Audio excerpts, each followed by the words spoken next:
This is the BodPod, the podcast where we welcome friends and experts to talk all things body image, self-love, and confidence.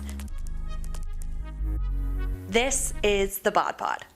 Hey BodCon squad, I'm Rachel K. Grimm, your resident hype girl and host of the podcast, and I'm thrilled you're here today for an episode that is probably one of my favorites we've ever recorded. We sat down with Tatiana Cordoba, who is the 25-year-old Latina actress starring as Anna in Real Women Have Curves. This is her Broadway debut, and when I heard it was, I knew we needed to have her on the show, and spoiler alert, I've since seen Real Women Have Curves since we recorded this episode, and it was so inspiring, so empowering, so confidence boosting. Tati absolutely killed it. She really, really, really embodied Anna. And I know that this conversation today is going to give you that same feel-good energy. So let's get into it. The title, Real Women Have Curves. As curvy girls, we are celebratory of our curves, but we see a lot of change happening. We see bodies seemingly shrinking. So why do you think now is the perfect time for Real Women Have Curves to be having its debut on Broadway? So social media, right? And there's been a lot of talk about our show and about the title of our show and around that. And I think what's important for everyone to remember is that smaller bodies have been the norm and have been the standard, or not the norm, the standard and the beauty standard for so many years. And as a society, we've been working on it. Any kind of big change takes a lot to change people's minds and to meet people differently. And I think that this show is just another avenue in which to do that, especially because in the Broadway and the musical theater community, that community specifically has been very dominated by smaller bodies. Yes. Musical theater started as a very dancer heavy and was brought around very small bodies, and that being the standard of what you need to look like in order to do it. And so I think that doing this show in the musical theater space and also at this time is a really cool opportunity for another avenue to make people think differently. I think when, there's social media and there's TikTok and and TV shows are getting a little better at it and movies are getting a little better at it, slowly but surely.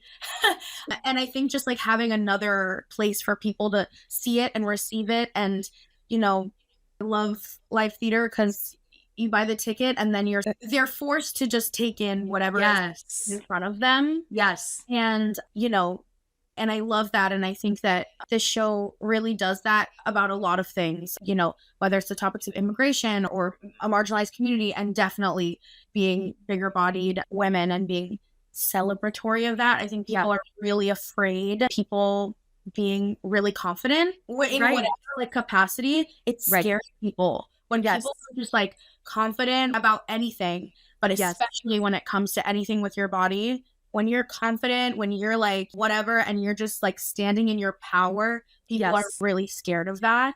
Yes. And making people come face to face with it live, not with a screen in front of you, but live in front of your face. And we're not just talking about, we're singing about it, we're dancing about it.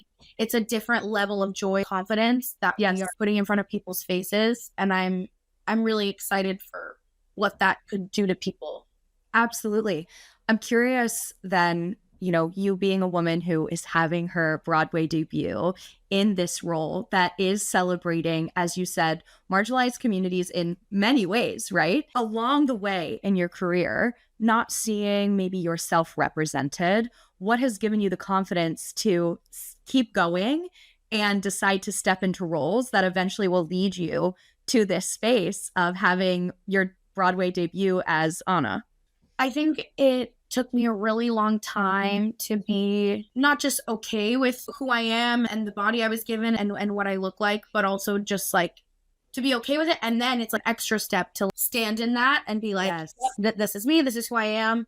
And I'm proud of that. And we were talking about this in rehearsal the other day, how it also, confidence and feeling good about yourself, an everyday journey. And some days you're ugh, this is I can't even in the mirror. And then some days you're like, yeah, like this feels great. So it's never the same. And it's a constant journey of choosing to own your own body and your own self. And I think that actually COVID is what really helped me do that, because I had a really hard time in college, and in COVID, when I kind of got separation from a more toxic environment, an environment I wasn't thriving in. And I got separation from that. And when I was able to go home and be with my family and have a lot of one-on-one time with myself, as we all did, you know, I'm like an extroverted extrovert. So being alone is I hear you. Yes. But having to do that and was actually really helpful. And when I came back to college, it was my senior year, and it was, you know, that time when you step into the industry. And I just sort of had this like realization that like my body and how I look and everything is not going to, it could change. Of course, it changes throughout your life, but sure. I'm not gonna like turn into this like other person ever. And I have to be okay with wherever my body is right now, because that's not gonna stop. My career's not gonna stop. I'm not gonna stop aging. I'm not gonna stop. The world is not gonna stop for me. Yes. And the sooner that I am just okay with who I am, the sooner I can get the things I want to get out of life. Yes. Especially because as soon as I started really being myself and being okay with being myself in auditions and in front of casting and things like that, things started happening. And I was like, oh, there are roles for me. It's not everything, but there are roles for me that other people can't do. Yes. That other people aren't right for, but there are things that are right for me. Yes. And those things actually end up being a lot more fulfilling and a lot more fun to do for me anyways. And I think as soon as I realized what I have to offer as a person and as an actor, as much as I thought that it would actually cut off my opportunities, it actually opened up like a whole other world of opportunities that were made for me, which is awesome. I was at a talk the other day, and the speaker was saying how when he finally stepped out of doubt in himself, that's when he stepped into his power and all of the opportunity that he now has, and was saying how when he's been in his biggest spaces of doubt, that's when he's seen things just continually fall to the wayside or not go his way.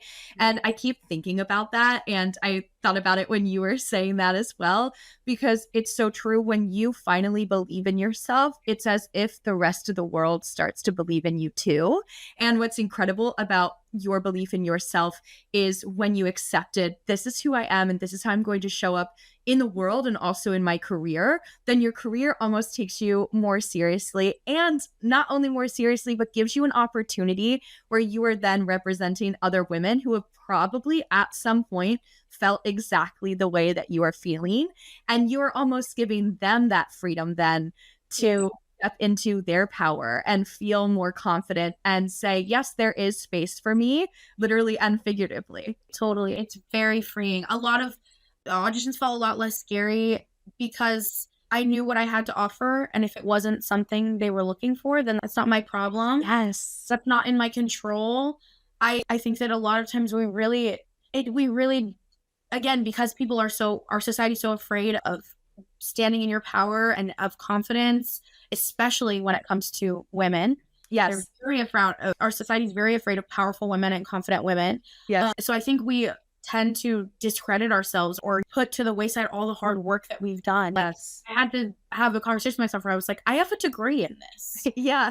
I worked my whole life, and then 4 years, 12 hours a day doing this and busting my butt. Yeah. Like, I'm not just one day deciding that, oh, this would sound fun. I worked really hard. Yes. And I wouldn't be in these rooms if I didn't deserve to be at all. Yeah. So obviously something's happening right.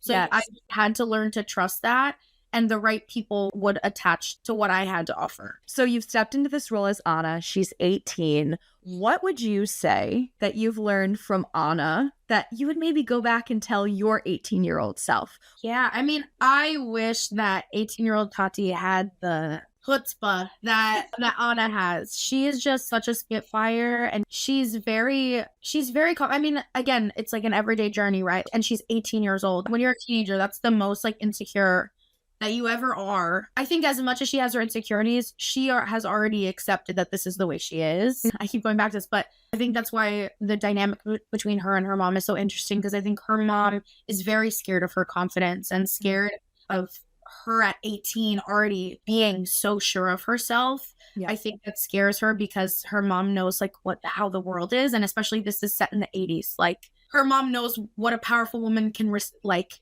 the backlash of that. Yes. Especially in the 80s. And yes.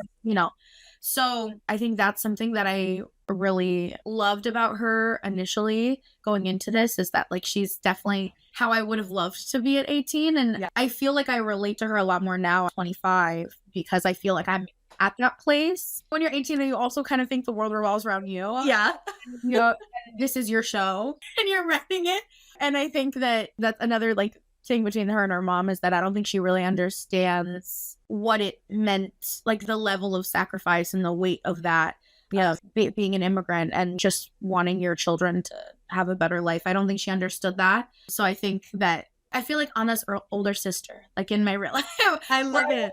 Her in a lot of those ways, but I think that I have a different level of like empathy and understanding for my parents and things like that she doesn't have. But also throughout this process, to answer the second part of your question, what I've learned so much actually from the other women in the cast. One thing that's really cool about this show is not only are we a bunch of different women from a billion different backgrounds and have a lot of different bodies, but we also are a big range of ages. Yes. Like from 25 to 60. So we have a big range of ages, so a big range of life experience and different life experiences.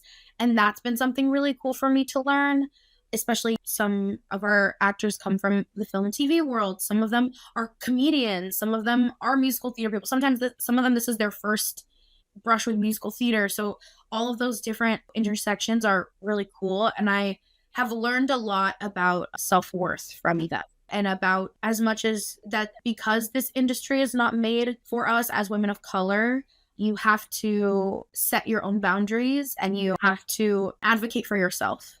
And unfortunately do a lot of heavy lifting that you shouldn't have to do. I think that they've taught me a lot about being okay with doing that. You're not gonna burn bridges or make anyone uncomfortable by just knowing what you have to offer and by setting your own boundaries and standards for what you think you deserve. So I've learned a lot of that from the women. What's incredible about what you just said is that applies to so many different areas of life as well, right? Setting those boundaries and those standards often lead to not only you being the best version of yourself, but also allowing everyone in your ether to be their best self as well. So I love that you related to them, and also that you talked about how you now relate to 18-year-old Anna, because that was actually a question I had for you, was how do you relate to this character at this stage in your life? And I think you give such a great example, and also those other women in your cast. To your point, the diversity across the board in regards to the cast, as you said, from experience to age to body shape and size. Again, going back to something that's been lacking in the industry for so long, how exciting that like you setting your standards and boundaries along the way have led you to be a part of this cast. It's incredible. Part of the storyline for Anna is that she is juggling the expectations that she has for herself, but also that her family has for her. You mentioned her being a part of an immigrant family, and there is such an added level of expectation for someone like that. And I think we all can relate to that in some way, right?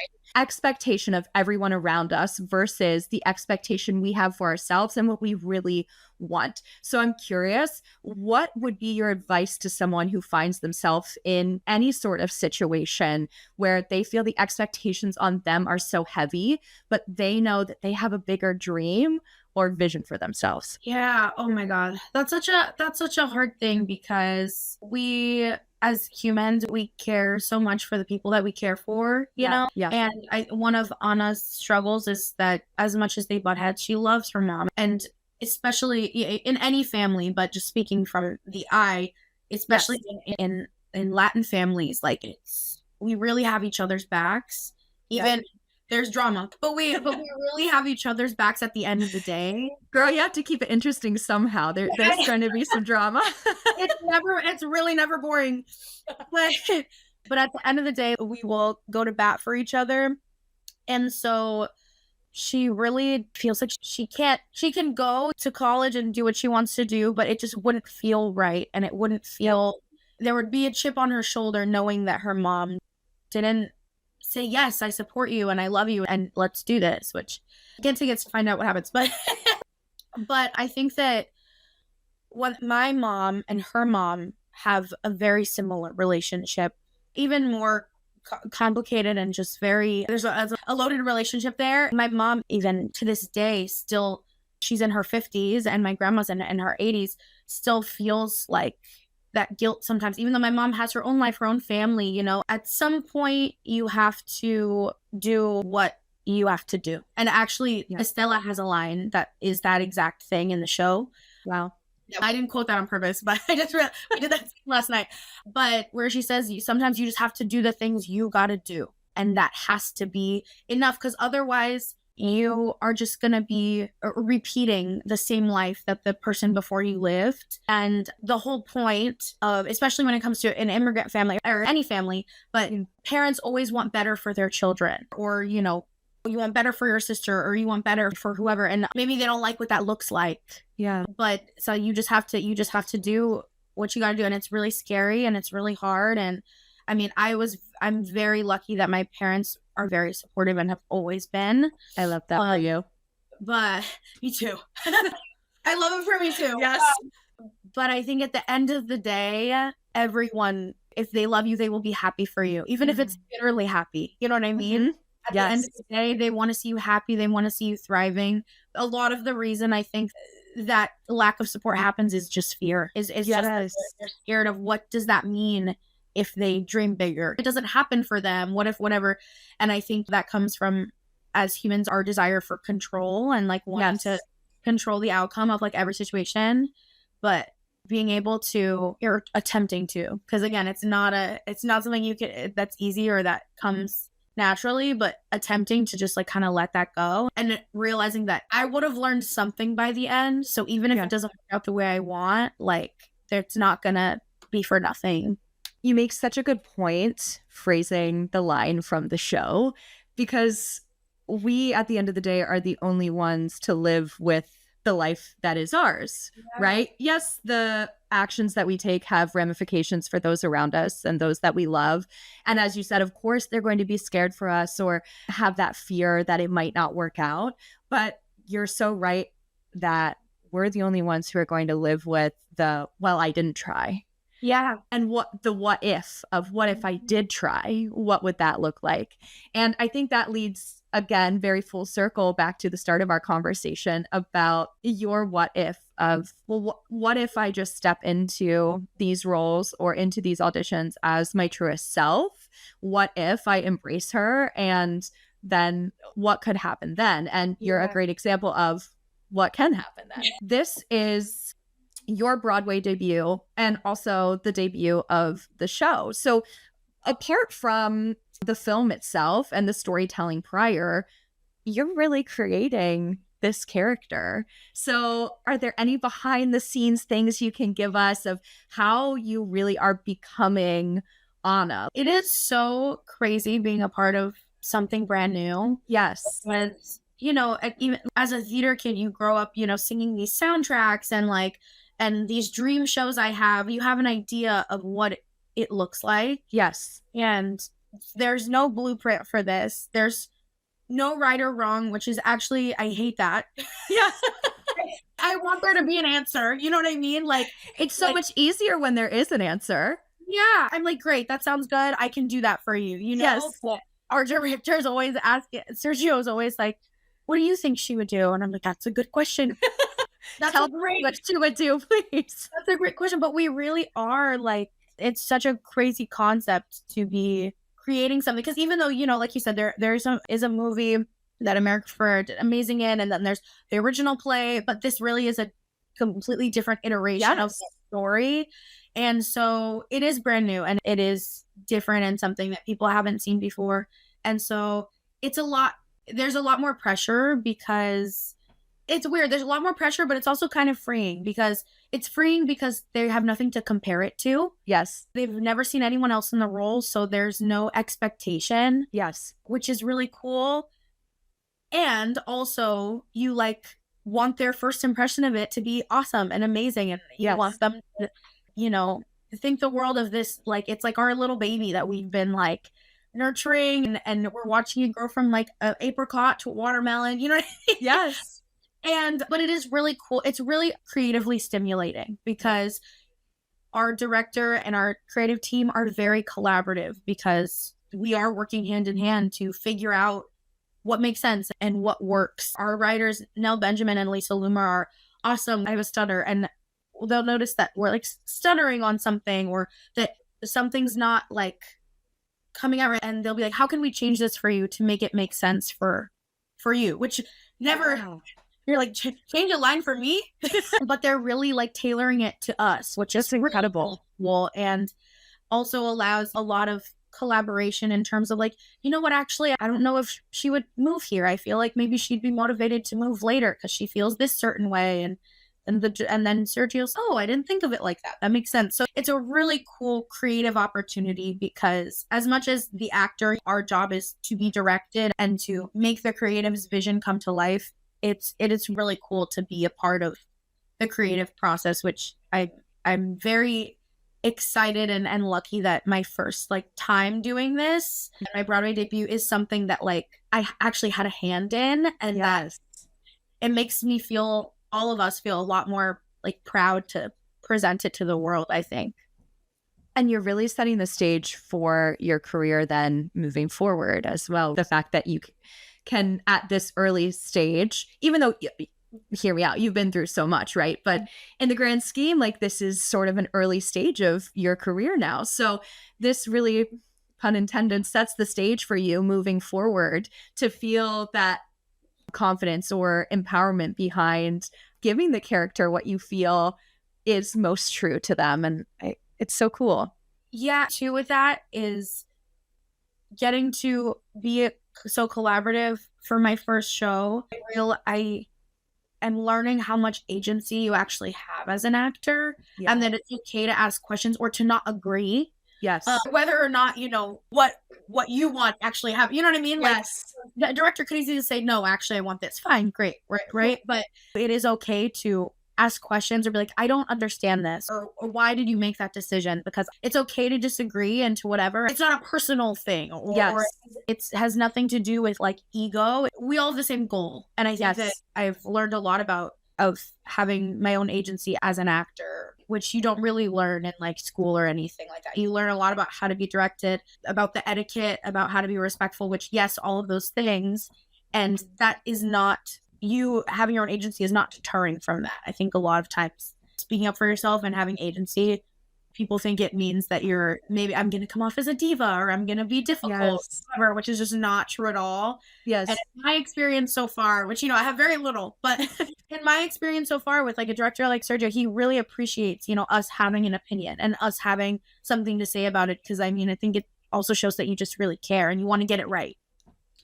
That is such a good takeaway, I think, for women in general. Of course, yes, in the creative space as an actress, but in general, feeling the agency over your life or over your career and asking for what you want. One of my favorite pieces of advice, and I've shared this on the podcast so many times, is the concept of the answer is always no unless you ask. And so when you ask, you're really opening up a world of opportunity for yourself, and not just for yourself, but everyone else around you. And so having that agency over what you want empowers you to then get what you want, and gives us the power to, as women especially, and then also as minority women, right? Like for you to stand up and be someone asking for what you want, again, sets the stage to let a lot of other women feel like, yeah, I can ask for my raise or that job that I want, or for what I want in my relationship. That's just, I think, very empowering across the board that you feel that and you've been able to do that.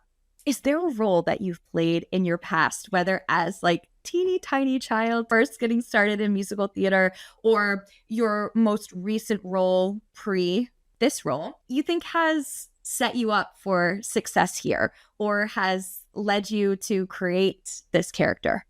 I think a role that really helped me with owning myself and that I got to play twice actually was Mimi in Rent. Okay, love it. I think that's just one of my favorite roles I've ever played also. But I played it my freshman year of high school. Okay. And then my senior year of college. And I got to play it twice at two very different times in my life. Yes. Where I was at a very different place in so many ways. And so getting to like return to that role in a whole different mindset was really cool. And I think it was really important for me senior year of college to do that role, a role that is like overtly like sexual and like a role that like embraces your sexuality and your body, just like, you know, things like that, I think was really important for me to do at that time. And at that point, but I did it when I was freshman year, you know, my body was still changing, whatever. But by the time I was in senior year of college, I was like, okay, I'm a woman. I'm a woman. This is what it looks like. And this is what we're doing. And I'm going to do my stripper dance like this. And there is just something like really empowering about that. And I think that I learned a lot from that role in a lot of ways. But I think that for my confidence, that was a really awesome one. And also, that was my first time, I think, ever like really advocated for myself in a show. Yeah. Because I wanted to make sure that I felt as confident as the character is supposed to be in that, like the costume of the stripper scene. Yes. And I was so scared, but I went to costumes and I was like, look, I think y'all are doing an amazing job. I'm really not comfortable in this costume. And if there's anything we can do to make me feel more comfortable, if I don't feel 100% confident in this costume, it's going to come across on stage. Like there's only so much you can fake. And I can do it. I'll do my job. But if there's any way, and they were like, yes, of course. And I was like, oh. And I had like worked up the courage to ask that for like a whole week. Yes. And I finally did. And they were like, oh my God, of course. Why didn't you tell us sooner? And I was like, why didn't I tell you sooner? But that goes back to the advocating for yourself. And I think that was just a really important step for me that I needed to take and do that role that way. And that also, as much as there should be more roles for bigger bodied women and for women of color and all of that, I think also it is important that we can also play all of the roles that already exist. Yes. And it's not hard to do. It doesn't really change the story. It doesn't make this new complex. You know what I mean? Like, I think that's such a thing. And I think that also a lot of times in casting, if you do that, then it's like it's a choice that you're making this bigger bodied woman a normal girl. Yes. It's such normal. Like, we exist. You know what I mean? Where it's like, wow, what an artistic, creative choice. And no, not really. It can happen. I mean, I remember the West End did Legally Blonde, and the person playing Elle Woods was Black and bigger bodied, and it was like this. And which it was this amazing thing. Totally. But also I was like, great, finally. It should be. As it should be, right? There's no place in the story where it says Elle Woods can't be Black and blonde and yes. and bigger body. That's, you know what I mean? That's not. Yes. So I think that role really made me realize that. Doing it when I had fully accepted being bigger bodied, I think that made me also realize that even though I've accepted that's how I am, that doesn't mean I have to also stop going out for roles that like I'm definitely capable of doing. It's just whether or not those people are afraid of, you know, of that or not. What a full circle moment to get to play that role twice. And again, I feel like really, as I said before, set you up to ask for what you want now. Everyone listening or watching has a different goal or a different dream of where they want to be, where they see their life going. Maybe they're going for their big Broadway debut. Maybe their big is having a difficult conversation with their family or their partner, or as we said, asking for what they want in their job. If you could give them just one confidence boosting tip going into a conversation that would lead them to that big dream or that big role, what would be like your final takeaway there?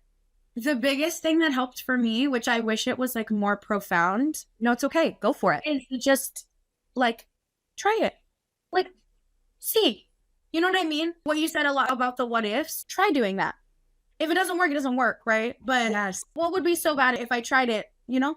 Yes. It's the same thing like when, try a new food. It's like, if I try it, the worst thing I do is I don't like it and I spit it out, right? Yes. It's the same thing. And I think that obviously there's more complexities to that.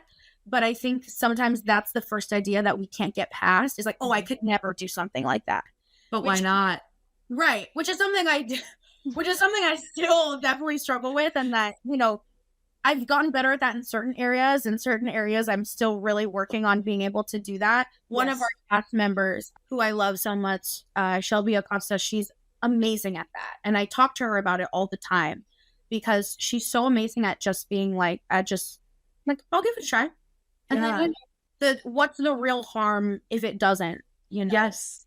work out, or, just getting past the idea of that's something out of this world that I could never do. I think once you get past that, I think then it becomes a lot easier.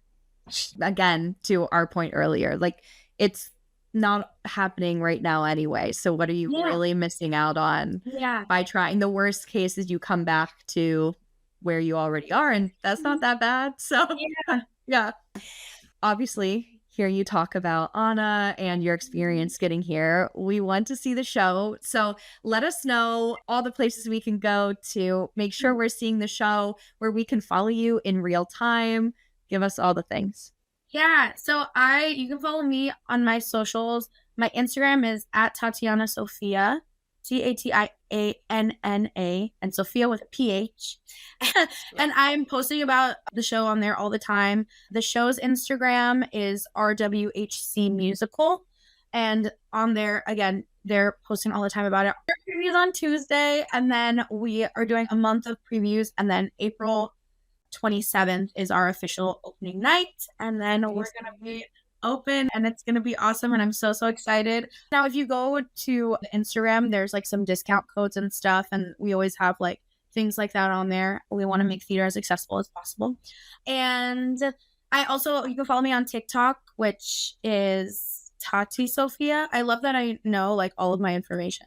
It's okay. But I post a lot of, it's actually the same as my Instagram, but with an extra A at the end. Okay. But I post a lot of like behind the scenes stuff on my TikTok and like spend a day with me. And I'm going to start doing some with a lot of the other cast members. So definitely check that out too.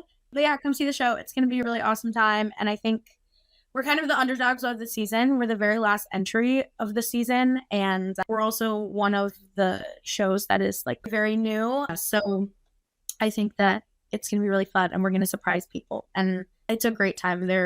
Y'all are going to fall in love with this cast like I have. So I'm very excited.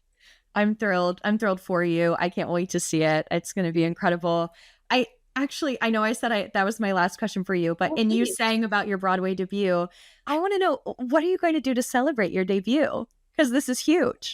I don't know. We've like all been so focused on like opening night, because that's like with all the cameras, that's the full beat, like everything. Yeah. But Broadway debut is like first preview. So a lot of us have been like, oh, shoot, it's a lot sooner. We've been so focused on the other thing. Yes. I don't know. I got a cute little denim set outfit. Ooh, love it. We might all like go to an Applebee's or something. We do have rehearsal the next day is the thing about that. Opening, we don't have a show the next day, so we can kind of hang out and party a little bit before. Yes. We do have rehearsal. Yes. After Broadway debut day. So I think we're just going to all get some food together and hang out together. We're all obsessed with each other and in love with each other, which I think is very apparent on stage, which is also why I think people are going to love it. Because when you watch people like genuinely like the chemistry, when you watch the chemistry on stage of people that really genuinely love each other, it's like infectious. Yeah. And I think we're just going to hang out with each other. And I want to like do like little cards for all the Broadway debut people, because it's pretty much a full cast of Broadway debuts, including like the creative team and stuff. I think there's maybe 3 of us that aren't. So it's really exciting. That's so exciting for you. And that's what I have to ask, because I feel like self-celebration and celebration of those around you is so important. And so, and like you said, you're going to be responsible because you have big things the next day. But I just love that you all are so supportive of each other and want to celebrate each other like that. That's really special. I love it. Well, Tati, thank you so much for being here. This was an awesome conversation. It's really just so inspiring to hear your trajectory in your career. I know we can't wait to see you in this role and many more to come. So thanks for taking time out to chat with us and give us just the confidence boost we needed today. I appreciate it. Of course. And thank you. This is so awesome. I listened to some of your episodes before I came on here. Thank you. And I just like, this is so awesome and needed. And I'm very inspired by you. So thank you for having me on here. It's an honor. Same, girl. It's, I always think about like female empowerment and like confidence really as this cyclical situation, right? Like I get inspired by you and then you get inspired through me and we just keep it going. And then you're going to go on stage and inspire all these women and this conversation. It's just very, as I said, cyclical. So I love that we can do this.